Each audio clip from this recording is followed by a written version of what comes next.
Welcome students. Chapter 5 સાતત્ય અને વિકલનીયતા, continuity and ડિફરન્સિએબિલિટી. મિત્રો, આ અગાઉ આપણે સાતત્યનો ટોપિક સમજ્યા હતા. એ ટોપિક રિવાઇઝ કરવા માટે 3 વિડીયો મેં બનાવ્યા છે, એ જોઈ લેજો. આ વિડીયોમાં આપણે વિકલનીયતાની વ્યાખ્યા, વિકલનીયતાની ભૌમિતિક સમજ, તેના નિયમો તથા અંતરાલમાં વિકલનીયતા અને કેટલાક પ્રમાણિત રૂપોની સમજ મેળવીશું. ચેપ્ટર 5 સાતત્ય અને વિકલનીયતા, કન્ટિન્યુટી એન્ડ ડિફરન્સિએબિલિટી.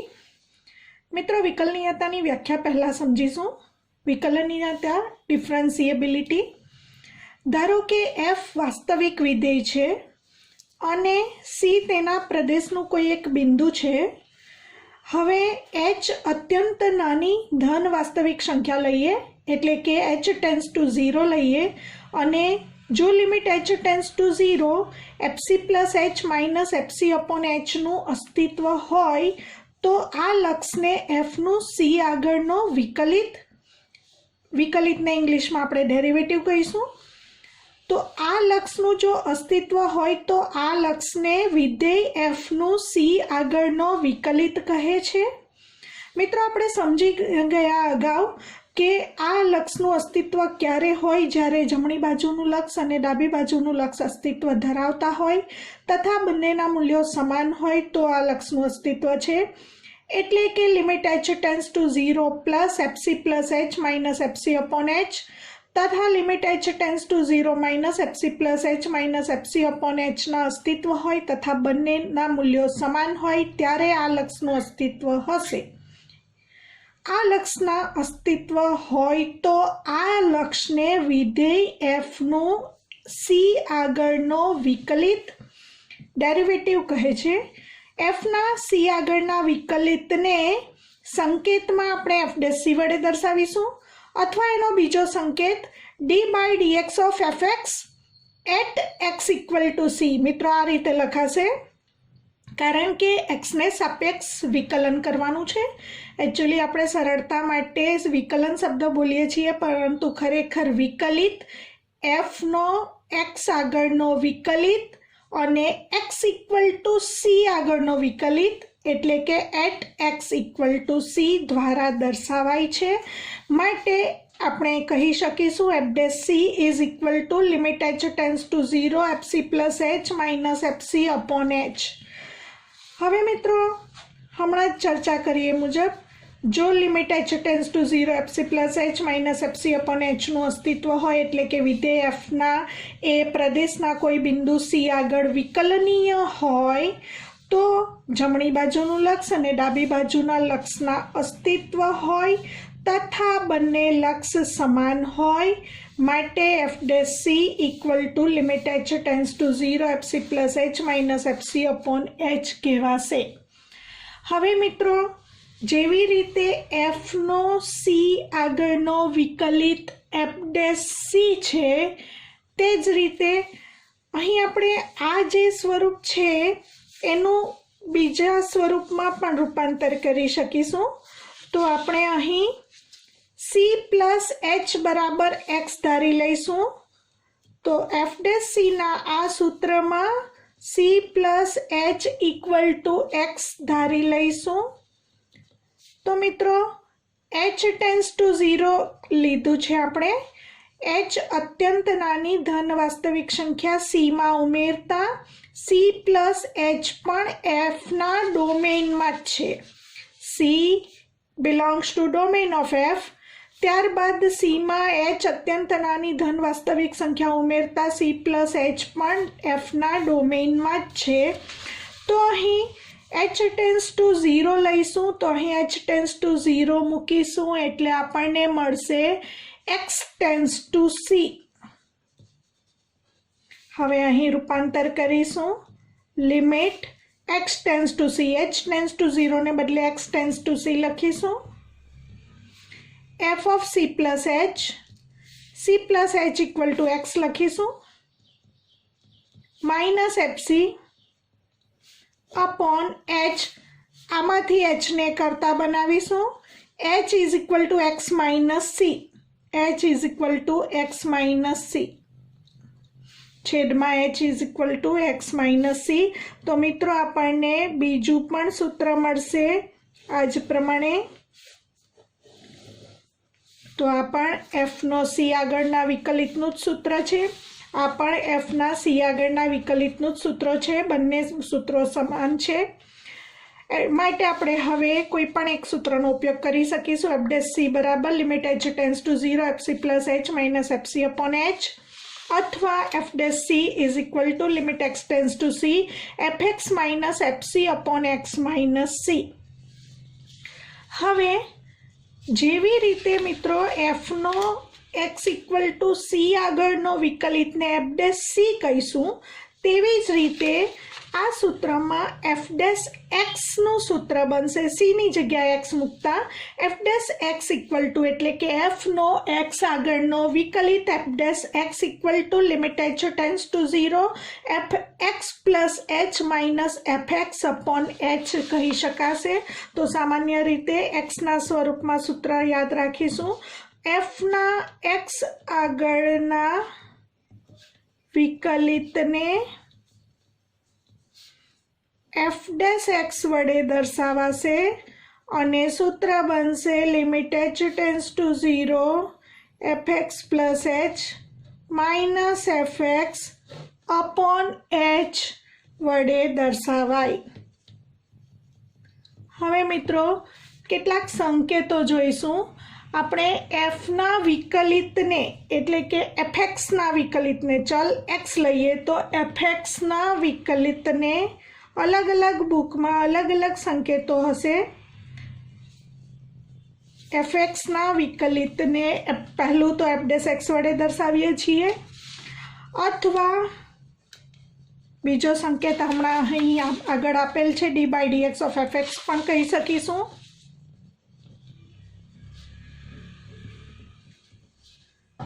અથવા જો આપણે વિધેય એફ એક્સને વાય વડે દર્શાવીએ તો એના સંકેતને આપણે ડીવાય બાય ડીએક્સ તરીકે પણ ઓળખી શકીશું. મિત્રો અહીં યાદ કરી લઈએ, એક્સ સ્વતંત્ર ચલ છે અને વાય એ એક્સ પર આધારિત ચલ છે. તો ડીવાય બાય ડીએક્સ એટલે વાયનું એક્સને સાપેક્ષ વિકલિત, સામાન્ય રીતે વિકલિત પણ સરળતા માટે આપણે વિકલન બોલીએ છીએ કે વાયનું એક્સને સાપેક્ષ વિકલન, પરંતુ ખરેખર વાયનો એક્સને સાપેક્ષ વિકલિત કહેવાશે. અથવા બીજો પણ એક સંકેત છે વાય ડેશ વડે પણ દર્શાવાશે, અથવા કોઈક બુકમાં y1 પણ કહ્યું હશે, લખ્યું હશે. તો આ બધા જ એફએક્સના વિકલિતના સંકેતો છે. હવે વિકલિત પરથી વિકલન એટલે શું, બંનેમાં શું ડિફરન્સ છે એ સમજીશું. તો આખી જે આપણે કહ્યું કે આ લક્ષનું જો અસ્તિત્વ હોય તો આ લક્ષને એફનો સી આગળનો વિકલિત કહે છે.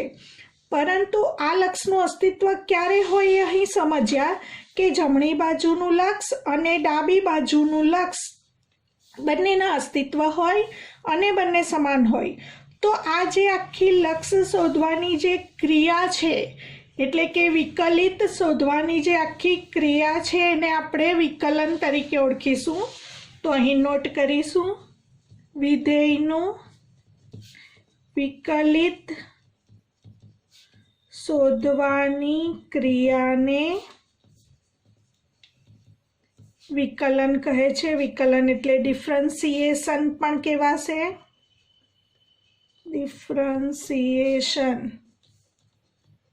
કહે છે. હવે મિત્રો જો એફ આ લક્ષનું અસ્તિત્વ હોય તો એફનો સી આગળનો વિકલિત અસ્તિત્વ ધરાવે છે અને વિધેય એફ વિકલનીય છે તેમ કહેવાશે. પરંતુ જો આ લક્ષનું અસ્તિત્વ ન હોય એટલે કે કયા કિસ્સામાં ક્યારેક જમણી બાજુનું લક્ષ અસ્તિત્વ ધરાવતું હોય, ડાબી બાજુનું લક્ષનું અસ્તિત્વ ન હોય, અથવા બંને લક્ષ અસ્તિત્વ ધરાવતા હોય તો બંનેના મૂલ્ય અલગ અલગ મળે, તો આ લક્ષનું અસ્તિત્વ નથી. તો તો જ્યારે આ લક્ષનું અસ્તિત્વ ન હોય ત્યારે આપણે કહીશું કે વિધેય એફ એ સી આગળ વિકલનીય નથી એવું કહીશું. તો મિત્રો એની નોટ કરીશું. જો limit h tends to 0 fc plus h minus fc upon h નું અસ્તિત્વ ન હોય તો વિધેય f એ સી આગળ વિકલનીય એટલે આપણે કહીશું ડેરિવેબલ નથી એવું આપણે કહીશું મિત્રો હવે વિકલનીયતાની ભૌમિતિક સમજ આપણે મેળવીશું. ગુજકેટ અને જેડબલ્યુ માટે ખૂબ અગત્યનું પરિણામ જે આપણે વક્ર પર અહીં સમજીશું. એફડેસી એટલે કે હમણાં જ આપણે સમજ્યા કે વિધેય એફનો સી આગળનો વિકલિત એફડેસી is equal to limit h tends to 0 fc plus h minus fc upon h. પરંતુ એક્ઝેક્ટલી આ જે એફનો સી આગળનો વિકલિત છે એ વિધેય એફનો સી એફસી બિંદુ આગળના સ્પર્શકનો ઢાળ દર્શાવે છે. એની સમજૂતી આપણે આ વક્ર પરથી મેળવીશું. ધારો કે વક્ર y is equal to fx આ પ્રમાણે છે. વક્ર y is equal to fx ઉપર કોઈ એક બિંદુ p સી જેટલા અંતરે આ રીતે ઉપર વક્ર પરનું બિંદુ p લઈશું. તો મિત્રો અહીં આટલું ડિસ્ટન્સ c છે. તો અહીં આ જે મળશે એ એફ ઓફ સી મળશે કારણ કે y બરાબર fxમાં x ઇક્વલ ટુ સી મૂકવાથી આ ડિસ્ટન્સ એટલે કે y યામ આપણને એફ ઓફ સી મળશે. માટે p બિંદુના યામ થશે સી એફસી કારણ કે x અક્ષ પરનું અંતર c છે અને y અક્ષ ઉપર આપણને આ ડિસ્ટન્સ મળશે એ એફ ઓફ સી મળશે. હવે મિત્રો આપણે અગાઉ સમજ્યા એ મુજબ h ટેન્સ ટુ 0 લઈએ એટલે કે h અત્યંત નાની ધન વાસ્તવિક સંખ્યા લઈએ અને સીમાંથી h બાદ કરીએ તો પણ c માઇનસ h એફના પ્રદેશમાંની જ કિંમત રહેશે. તો અહીં આપણે c માઇનસ h અંતરે વક્ર પરનું બિંદુ એ લઈએ તો ફરી પાછું આ અંતર c માઇનસ h હોવાથી x યામ મળશે c માઇનસ h અને y યામ મળશે અહીં f of c minus h. તો એ બિંદુના યામ c minus h f of c minus h મળશે. એ જ પ્રમાણે વક્ર પરનું બિંદુ બી લઈશું. સીની અંદર h ઉમેરતા કારણ કે h ટેન્સ ટુ 0 પ્લસ અને h ટેન્સ ટુ 0 માઇનસ લઈશું. તો h ટેન્સ ટુ 0 માઇનસ લેતા c માઇનસ h આ તરફ મળશે અને h ટેન્સ ટુ 0 પ્લસ લેતા c પ્લસ h બિંદુ આ તરફ મળશે. હવે અહીં એ અંતરેથી વક્ર પરનું બિંદુ બી લઈએ તો x યામ આવશે c પ્લસ h અને સેમ એ જ પ્રમાણે y યામ આવશે f of c plus h. તો અહીં આપણે એ બિંદુ p બિંદુ અને b બિંદુ વક્ર પર લેતા હવે આપણે વક્ર પરના જે બિંદુઓ લીધા છે એને દર્શાવી દઈશું. ધારો કે વક્ર y is equal to fx પરનું કોઈ પહેલાં બિંદુ લીધું p જેના યામ અહીં નક્કી કર્યા CFC c અંતરે લીધું. હવે આપણે h ટેન્સ ટુ 0 માઇનસ લીધું એટલે c માઇનસ h મળ્યું. તો h ટેન્સ ટુ 0 માઇનસ લેતા એ બિંદુના યામ આપણે નક્કી કર્યા c minus h fc minus h.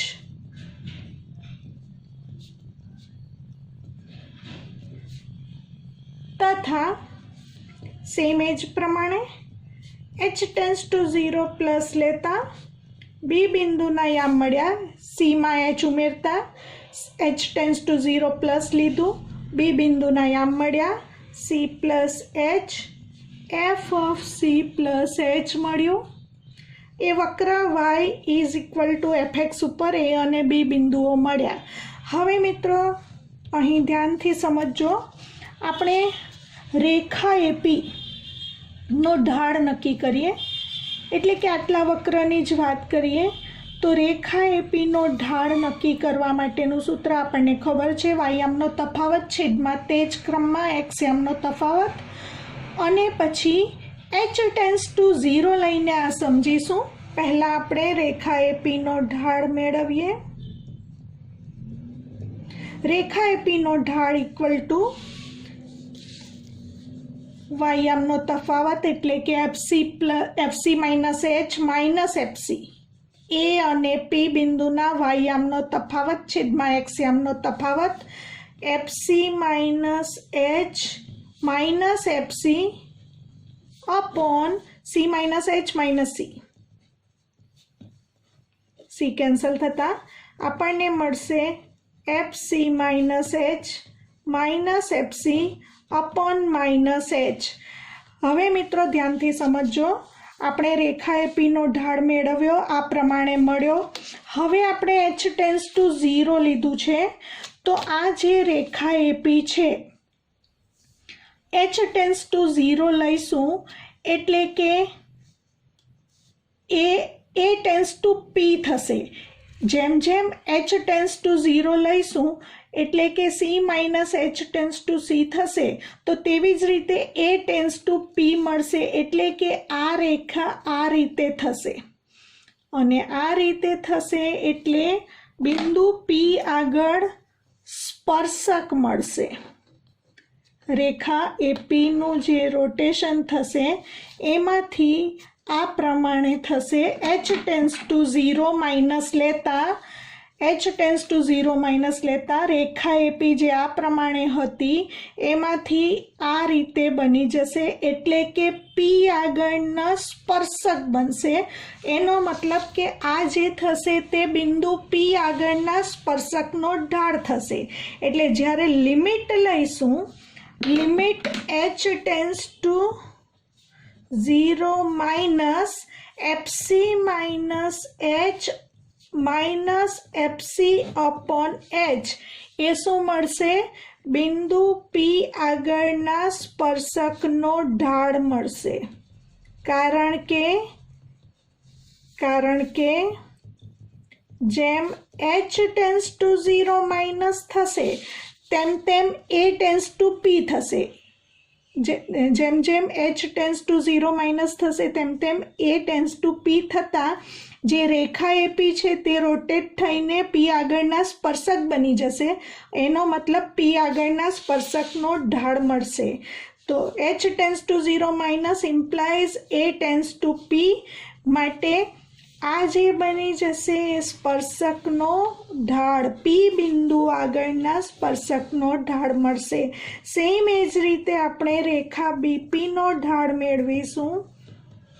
રેખા બીપીનો ઢાળ બી અને પી બિંદુના વાયયામનો તફાવત F C plus H minus F C upon C plus H minus C, F C plus H minus F C upon C plus H minus C. C cancel थता आपने मळशे F C plus H minus F C upon H.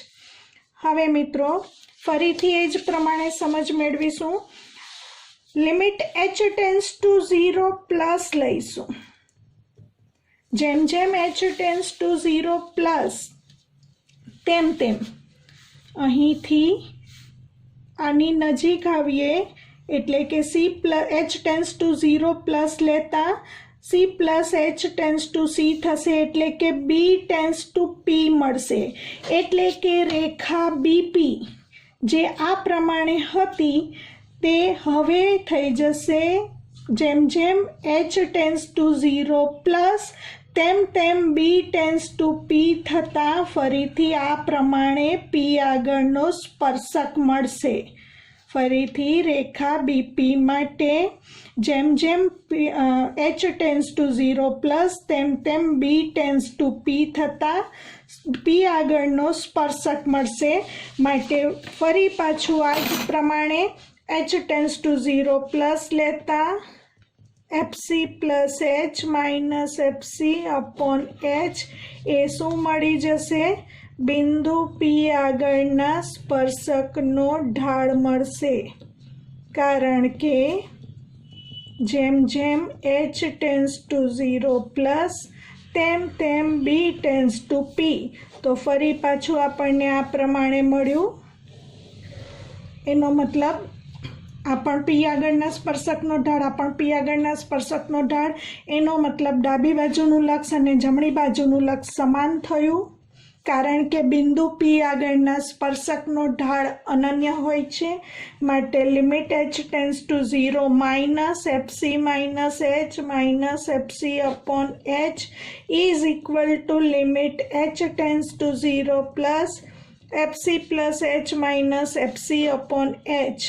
પરંતુ મિત્રો આ તો આપણે સમજી ગયા કે ડાબી બાજુનું લક્ષ અને જમણી બાજુનું લક્ષ સમાન હોય તો આને આપણે કહીએ છીએ કે વિધેયના લક્ષનું અસ્તિત્વ છે. એટલે કે limit h tends to 0 fc plus h minus fc upon h is equal two f' છે.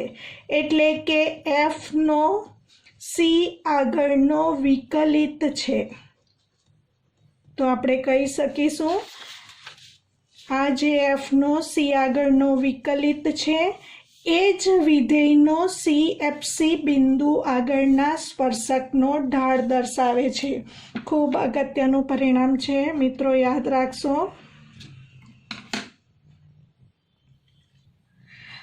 અંતરાલમાં વિકલનીયતા વિશે સમજીશું. અહીં બે પ્રકાર લઈશું, વિવૃત અંતરાલ અને સંવૃત અંતરાલ. તો મિત્રો ખૂબ સરળ છે. જો વિધેય f એ વિવૃત અંતરાલ ab પરના પ્રત્યેક બિંદુએ એટલે કે for every x belongs to વિવૃત અંતરાલ ab એ વિકલનીય હોય તો આપેલ વિધેય f એ આખા વિવૃત અંતરાલ ab પર વિકલનીય છે તેમ કહેવાશે. હવે સંવૃત અંતરાલ ab ની વાત કરીશું. f ફ્રોમ સંવૃત અંતરાલ ab ટુ r માટે અહીં સંવૃત અંતરાલ ab ના 3 ભાગ પાડીશું. વિવૃત ab, a બિંદુ અને b બિંદુ. તો અહીં સંવૃત અંતરાલ ab પર વિકલનીય છે તેમ ક્યારે કહેવાશે? પહેલી વાત આવશે વિવૃત ab પર વિકલનીય હોવું જોઈએ. તો એ અહીં આપણે સમજ્યા એ પ્રમાણે. તો f ફ્રોમ સંવૃત અંતરાલ ab ટુ r માટે પહેલું પરિણામ આ જ આવશે કે વિધેય f એ વિવૃત અંતરાલ ab પરના પ્રત્યેક બિંદુએ વિકલનીય હોવું જોઈએ. હવે એ બિંદુ આગળની વાત કરીશું. પરંતુ પ્રદેશ સંવૃત ab હોવાથી એ કરતાં મોટી કિંમત માટે જ વિધેય વ્યાખ્યાયિત છે, એ કરતાં નાની કિંમત માટે વિધેય જ વ્યાખ્યાયિત નથી. માટે એ આગળ આપણે માત્ર જમણી બાજુનું લક્ષ મેળવીશું. એટલે કે limit x tends two a plus fx minus fa upon x minus એનું અસ્તિત્વ હોવું જોઈએ. તથા સેમ એક પ્રમાણે b કરતાં નાની કિંમત માટે જ વિધેય વ્યાખ્યાયિત છે, b કરતાં મોટી કિંમત પ્રદેશમાં જ નથી. તો b આગળ આપણે માત્ર ડાબી બાજુનું લક્ષ મેળવીશું. એટલે કે limit x tends to b minus fx minus fb upon x minus બીનું અસ્તિત્વ હોવું જોઈએ. જો આ ત્રણેયનું પાલન થતું હોય તો આપણે પહેલા પરિણામ પરથી કહી શકીશું કે વિધેય f four every x belongs two ab પર વિકલનીય હોય. વિધેય f x equal two a આગળ વિકલનીય હોય. વિધેય f x equal two b આગળ વિકલનીય હોય. તો વિધેય f એ સંવૃત ab પરના તમામ બિંદુએ વિકલનીય એટલે કે આખા સંવૃત અંતરાલ ab પર વિકલનીય વિધેય છે તેમ કહેવાશે. વિકલનીય માટે ઇંગ્લિશમાં આપણે ડેરિવેબલ શબ્દ વાપરીશું. તો મિત્રો કેટલાક ખૂબ અગત્યના પરિણામો આપણે નોટ કરી લઈશું ગુજકેટ JEE જેવી કોમ્પિટિટિવ એક્ઝામ માટે. આપણું જે બહુપદીય વિધેય પોલિનોમિયલ ફંક્શન છે એ આપણે અગાઉ શીખી ગયા કે બહુપદીય વિધેય આરમાં સતત છે. તો અહીં પણ બહુપદીય વિધેય એ વિકલનીય છે for every x belongs to r માટે.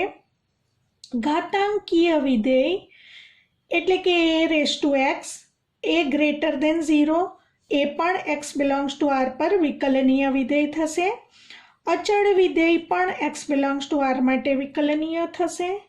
લઘુગુણકીય વિધેય તેના પ્રદેશના દરેક બિંદુએ વિકલનીય છે, કારણ કે મિત્રો એના પ્રદેશમાં ઋણ કિંમત આવતી નથી, ઋણ સંખ્યાના લઘુગુણકનું અસ્તિત્વ નથી, માટે એનો પ્રદેશ r પ્લસ, તો આપણે કહી શકીશું લઘુગુણકીય વિધેય r પ્લસ પર વિકલનીય વિધેય છે.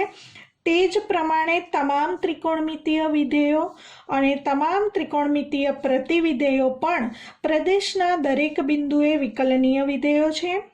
વિકલનીય વિધેયોનો સરવાળો, બાદબાકી, ગુણાકાર તથા ભાગાકાર પણ વિકલનીય છે એવું આપણે કહીશું. ત્રિકોણમિતીય વિધેયોનું સંયોજિત વિધેય વિકલનીય છે એવું આપણે કહીશું. આ તમામ પરિણામો ખૂબ અગત્યના છે, યાદ રાખીશું. હવે ખૂબ અગત્યનો એક પ્રમેય સાબિત કરીશું. પ્રમેય નંબર 3. જો વિધેય f એ બિંદુ C આગળ વિકલનીય હોય તો તે બિંદુ C આગળ સતત પણ છે એવું સાબિત કરીશું. સાબિતી આપીશું. વિધેય f આપણને આપ્યું છે એ C આગળ વિકલનીય આપેલ છે. વિધેય f એ બિંદુ C આગળ વિકલનીય આપ્યું છે. તો વિકલનીય વિધેય હોવાથી વિકલનીયતાની વ્યાખ્યાનો ઉપયોગ કરીશું, એટલે કે limit x tends to c fx minus fc. અગાઉ આપણે બે સૂત્રો જોયા. Upon x minus c is equal two f dash c. સૂત્ર નંબર 2 નો ઉપયોગ કરીશું.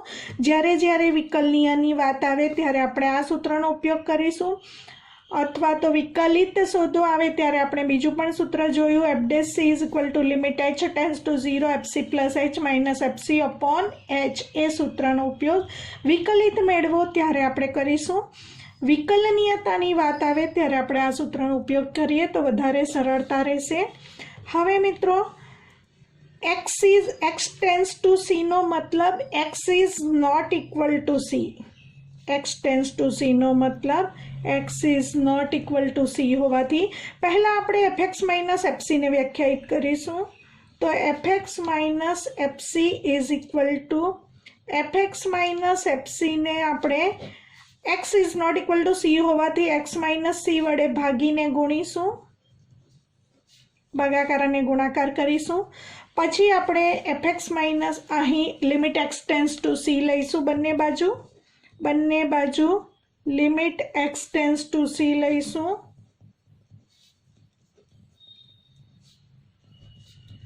Equal to limit x tends to c fx minus fc upon x minus c into x minus c. હવે આપણે લક્ષના કાર્ય નિયમનો ઉપયોગ કરીશું. Limit x tends to c fx minus fc equal to આ બંનેના ગુણાકારનું લક્ષ ઇક્વલ ટુ લક્ષના નિયમ પ્રમાણે આ બંનેના લક્ષનો ગુણાકાર. તો બંને માટે લિમિટ અલગ અલગ લખાશે. Limit x tends to c fx minus fc upon x minus c into limit x tends to c x minus c. હવે મિત્રો આ સૂત્ર શીખ્યા હમણાં જ. Limit x tends to c fx minus fc upon x minus c is equal two f dash c. તો અહીં f dash c લખાશે ઇન્ટુ અહીં x tends to c limit મૂકતા c minus c equal to f dash c into 0 equal to 0. માટે આપણે બતાવ્યું limit x tends to c fx minus fc is equal to 0. આ તરફ પણ બંનેની લિમિટ અલગ કરીશું. Limit x tends to c fx minus limit x tends to c fc equal to 0. માટે limit x tends to c fx આ અચળ વિધેય છે, કારણ કે ચલ x છે, માટે fc નું લક્ષ fc. માટે limit x tends to c fx equal to fc. तो मित्रों याद करो, सातत्य सीखी गया अगाउना विडियोमां आपणे के जो limit X tends to C F x is equal to F C थाय तो विधेय एफ ए एक्स इक्वल टू सी आगळ सतत छे तेम कहेवाय। तो माटे आपणे कही सकीशुं एफ एक्स ए एक्स इक्वल टू सी आगळ सतत छे। तो आपणे लीधुं हतुं जो विधेय एफ ए बिंदु सी आगळ विकलनीय होय तो सी आगळ सतत पण छे तेम साबित कर्युं।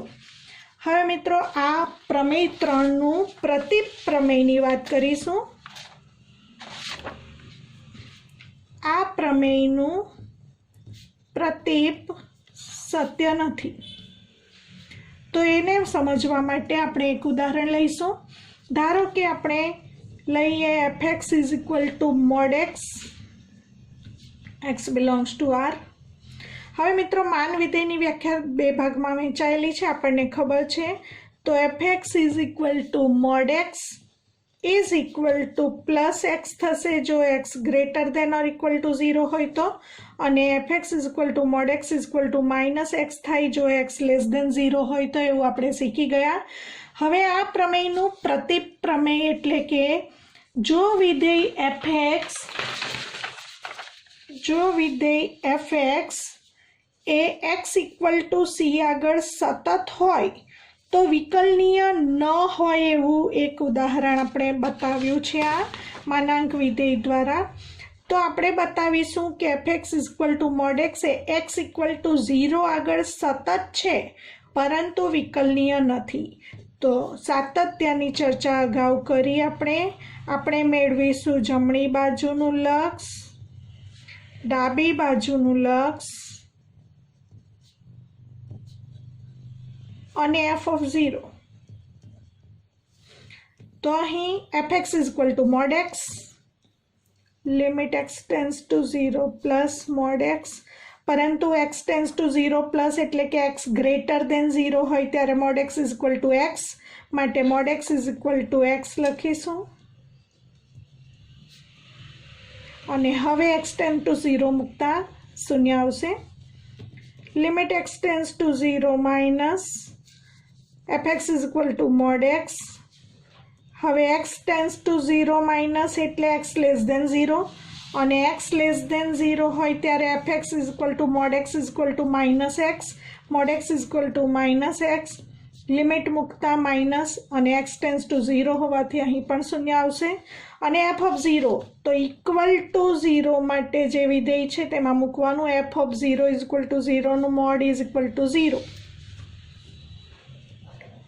तो આપણને ત્રણેય સમાન મળે છે માટે આપણે શીખી ગયા limit x tends to 0 plus fx is equal to limit x tends to 0 minus fx is equal two f of 0 હોવાથી fx is equal two mod x એ x ઇક્વલ ટુ 0 આગળ સતત છે।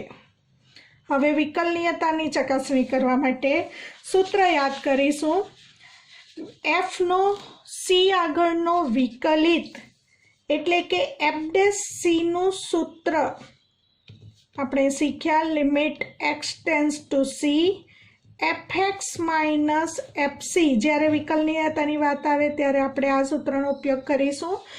एफ नो सी आगळनो विकलित तो अहीं आ उदाहरणमां आपणे 0 आगळ विकलनीयता चकासवानी छे तो सी नी जग्याए शून्य मूकीशुं। तो माटे एफ डेश 0 बराबर f limit x tends to 0 ज्यां ज्यां सी छे त्यां 0 करी दईशुं। हवे एमां आपणे जमणी अने डाबी बंने बाजुना लक्ष मेळवीशुं।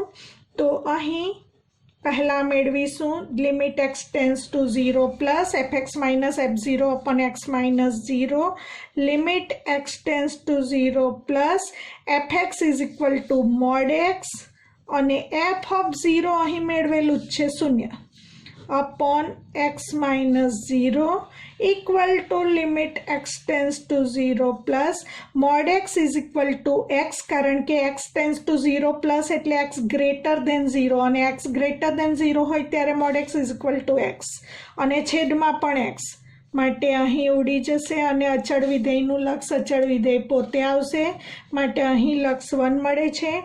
સેમ એ જ પ્રમાણે આપણે ડાબી બાજુનું લક્ષ મેળવીશું.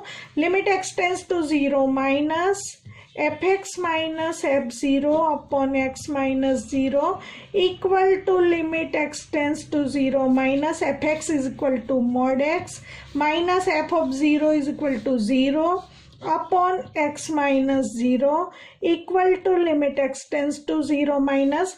હવે x tends to 0 minus એટલે x less than 0 અને x less than 0 હોય ત્યારે mod x is equal to minus x. તો અહીં ઉડી જતા આપણને મળશે -1. અચળ વિધેયનું લક્ષ અચળ વિધેય પોતે.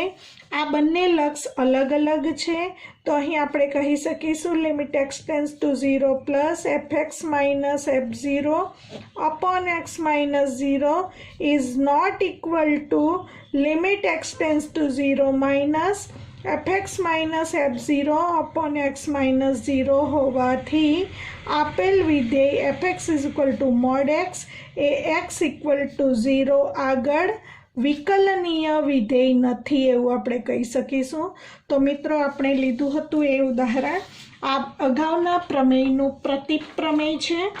તો અહીં પ્રમેય 3માં આપણે શીખ્યા જો વિધેય f એ બિંદુ c આગળ વિકલનીય હોય તો સતત હોય જ, પરંતુ એનું પ્રતિપ્રમેય કે જો વિધેય f એ c આગળ સતત હોય તો c આગળ વિકલનીય હોઈ પણ શકે અને ન પણ હોય. તો અહીં આપણે જે ઉદાહરણ જોયું એમાં fx is equal to mod x એ x ઇક્વલ ટુ 0 આગળ સતત છે પરંતુ વિકલનીય નથી, એટલે કે પ્રમેય 3નું પ્રતીપ હંમેશા સત્ય નથી. મિત્રો હવે આપણે વિકલનના નિયમો સમજી લઈએ. વિકલનના બીજગણિતના નિયમો સરવાળા બાદબાકી ગુણાકાર ભાગાકાર માટે જેમ સાતત્યમાં આપણે જોયું હતું એ જ પ્રમાણે અહીં પણ u plus v whole dash is equal to u dash plus v dash. જેવી રીતે સરવાળા માટે એ જ પ્રમાણે બાદબાકી માટે તો આપણે બંને સાથે લઈ લઈશું નિયમો સરવાળા બાદબાકીના. તો u plus v whole dash is equal to u dash plus v dash. બીજો નિયમ u minus v whole dash is equal to u dash minus v dash. તો નંબર 2 ગુણાકાર માટે બે વિધેયના ગુણાકારનો વિકલિત, અહીં આને શાબ્દિક વર્ણન આપીએ તો બે વિધેયોના સરવાળાનો વિકલિત તે બે વિધેયોના વિકલિતોના સરવાળા બરાબર હોય છે. બાદબાકી માટે બે વિધેયોની બાદબાકીનો વિકલિત તે બે વિધેયોની વિકલિતોની બાદબાકી બરાબર હોય છે. બે વિધેયોના ગુણાકારનો વિકલિત મિત્રો અલગ રીતે આવશે, જરા ધ્યાનથી સમજજો. પહેલું વિધેય એમ જ, બીજાનો વિકલિત પ્લસ બીજું વિધેય એમ જ અને પહેલાનો વિકલિત uv dash plus vu dash. આને આપણે લિબનિટ્ઝના નિયમ તરીકે પણ ઓળખીશું, કારણ કે લિબનિટ્ઝ નામના ગણિતશાસ્ત્રીએ એની શોધ કરી હતી, તો એને લિબનિટ્ઝનો નિયમ પણ કહેવાય છે, અથવા તો ગુણાકારના વિકલિતનો નિયમ પણ કહેવાય છે. બંને રીતે ઓળખાય છે. ગુણાકારના વિકલિતનો નિયમ અથવા લિબનિટ્ઝનો નિયમ. હવે મિત્રો ભાગાકાર માટે જરા ધ્યાનથી સમજજો. બે વિધેયોના ભાગાકારનો વિકલિત એટલે u upon v whole dash is equal to, પહેલાં આપણે છેદનું વિધેય એમ જ રાખવાનું છે એટલે v એમ જ રાખવાનું છે. અંશનો વિકલિત એટલે u ડેશ માઇનસ અંશ એમ જ રાખવાનું છે એટલે u એમ જ રાખવાનું છે. છેદનો વિકલિત એટલે v ડેશ છેદમાં છેદના વિધેયનો વર્ગ એટલે v સ્ક્વેર. અગાઉ આપણે શીખી ગયા. તો અહીં છેદ એમ જ એટલે કે u upon v whole dash is equal to v એમ જ, u નો વિકલિત માઇનસ u એમ જ, v નો વિકલિત છેદમાં v સ્ક્વેર વડે વ્યાખ્યાયિત છે, પરંતુ છેદમાં v હોવાથી અહીં આપણે શરત લઈશું v is not equal to 0 અને કહીશું ભાગાકારના વિકલિતનો નિયમ.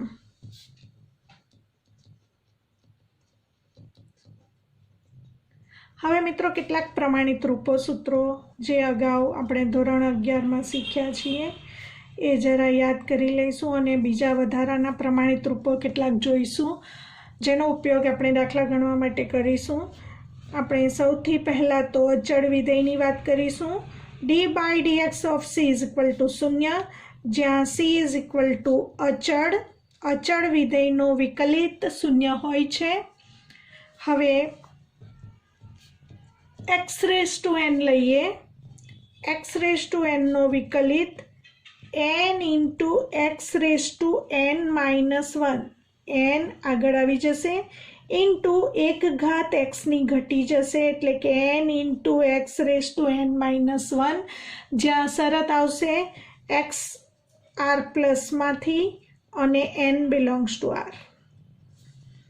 ત્રીજું પ્રમાણિત રૂપ જોઈશું. આ જ સૂત્રનો ઉપયોગ કરીને મિત્રો 1/x નો વિકલિત મેળવીશું. હવે 1/x એટલે ઉપર લખીએ તો x⁻−1 થશે, તો x⁻−1 નો અહીં સમજીશું. આ સૂત્રનો ઉપયોગ કરીને d/dx ઓફ 1/x એટલે x⁻−1, તો અહીં n ઇઝ ઇક્વલ ટુ -1, તો -1 x⁻−1 એટલે કે -1 x⁻², એટલે કે ઋણ ઘાત છેદમાં લઈ જઈએ તો ધન થશે, તો આપણને મળશે -1/x². તો 1/x નો વિકલિત -1/x², જ્યાં xનું મૂલ્ય 0 નથી, x બિલોંગ્સ ટુ r. ચોથું લઈશું. આ જ સૂત્ર પર આધારિત જો આપણે √x નો વિકલિત મેળવીએ તો હવે √x એટલે x નો 1/2 ઘાત, તો d/dx of x⁻², n into x⁻n−1, તો 1/2 ઇન્ટુ x⁻²-1, એટલે કે 1/2 x⁻²-1/2, ઋણ ઘાત છેદમાં લઈ જઈએ એટલે ધન થશે, એટલે કે આપણને મળશે 1/2 √x. તો આપણને આ x⁻n ના સૂત્ર પરથી જ આપણને √x નો વિકલિત મળે છે, 1/2 √x. યાદ રાખીશું આપણે. હવે આપણે લોગ વિધેય લઈએ. d/dx of log x base e, તો આપણને મળશે 1/x, જ્યાં x is not equal to 0.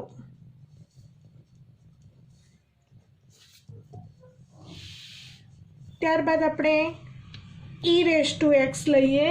તો e⁻x નો વિકલિત e⁻x પોતે જ છે x બિલોંગ્સ ટુ r માટે.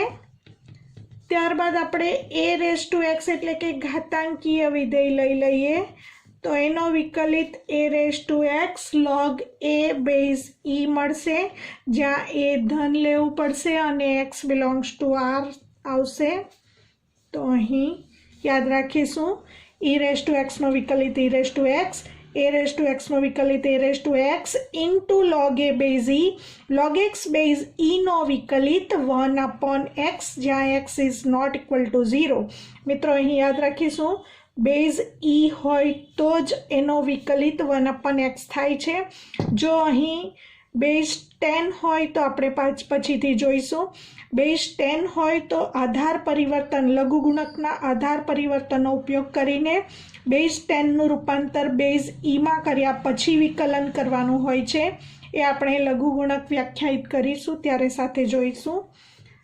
8મું સૂત્ર લઈશું d/dx ઓફ. હવે આપણે ત્રિકોણમિતીય વિધેયોના સૂત્રો લઈશું. sin x નો વિકલિત cos x, જ્યાં x belongs to r, cos x નો વિકલિત માઇનસ sin x, જ્યાં x બિલોંગ્સ ટુ r,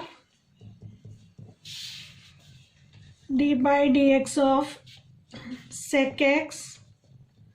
હવે મિત્રો sec x નો વિકલિત sec x tan x, પરંતુ અહીં શરત આવશે sec x એટલે 1/cos x અને છેદમાં શૂન્ય શક્ય નથી એટલે cosના શૂન્યનો ગણ નહીં આવશે. તો x બિલોંગ્સ ટુ આરમાંથી કોસના શૂન્યનો ગણ 2n+1 π/2 n belongs to z કાઢી નાખીશું. એ જ પ્રમાણે d/dx of cosec x is equal to minus cosec x cot x. ફરી પાછું cosec x is equal to 1/sin x. છેદમાં સાઇન વિધેય આવે તો સાઇનના શૂન્યનો ગણ આરમાંથી કાઢીશું. x belongs to R minus સાઇનના શૂન્યનો ગણ n π જ્યાં n belongs to z. d/dx of tan x equal to sec square x. ફરી પાછું tan x એટલે sin x upon cos x. છેદમાં cos આવે માટે r માઇનસ 2n+1 π/2 જ્યાં n belongs to z. d/dx of cot x minus cosec square x. cot x એટલે cos upon sin. છેદમાં sin આવે એટલે r માઇનસ સાઇનના શૂન્યનો ગણ n π જ્યાં n બિલોંગ્સ ટુ z. તો મિત્રો યાદ રાખીશું આ પ્રમાણિત રૂપો. ફરીથી એકવાર યાદ કરી લઈએ. અચળ વિધેયનો વિકલિત શૂન્ય હોય છે. x⁻n નો વિકલિત n ઇન્ટુ ઘાત આગળ આવી જાય, n ઇન્ટુ અને xનો એક ઘાત ઓછો થઈ જાય, n ઇન્ટુ x⁻n−1. 1/x નો વિકલિત -1/x². √x નો વિકલિત 1/2√x. log x base e નો વિકલિત 1/x. e⁻x નો વિકલિત e⁻x. a⁻x નો વિકલિત a⁻x log a base e. sin x નો વિકલિત cos x. cos x નો વિકલિત -sin x. sec x નો વિકલિત sec x tan x. cosec x નો વિકલિત -cosec x cot x. મિત્રો આ બંનેમાં યાદ રાખવાનું છે સાઇનનું cos, cosનું sin. પરંતુ જ્યારે c આવશે યાદ રાખીશું, જ્યારે c આવશે ત્યારે માઇનસ ચિહ્ન આવશે. એવી જ રીતે આ બંનેની પેટર્ન સરખી છે. સેકનું sec tan અને કોસેકનું cosec cot. પણ અહીં c આવે છે, c આવે છે એટલે માઇનસ ચિહ્ન આવે છે, c આવે છે એટલે માઇનસ ચિહ્ન આવે છે. આ બંનેની પેટર્ન સરખી છે. tan x નો sec સ્ક્વેર x અને cot x નો માઇનસ cosec સ્ક્વેર x. ફરીથી c આવે છે, c આવે છે એટલે માઇનસ આવે છે. તો આ યાદ રાખવાની પદ્ધતિ છે. જ્યારે c આવે છે તેટલા સૂત્રોમાં માઇનસ ચિહ્ન આવે છે, બાકીનામાં પ્લસ આવે છે. અને બંનેની પેટર્ન સરખી છે તો આ પ્રમાણે યાદ રાખીશું. મિત્રો નવા વિડીયોમાં આપણે ખૂબ અગત્યના સાંકળ નિયમ વિશે સમજૂતી મેળવીશું. ચેઇન રૂલ જે આ વિકલનનો ખૂબ અગત્યનો પાર્ટ છે એ સમજીશું.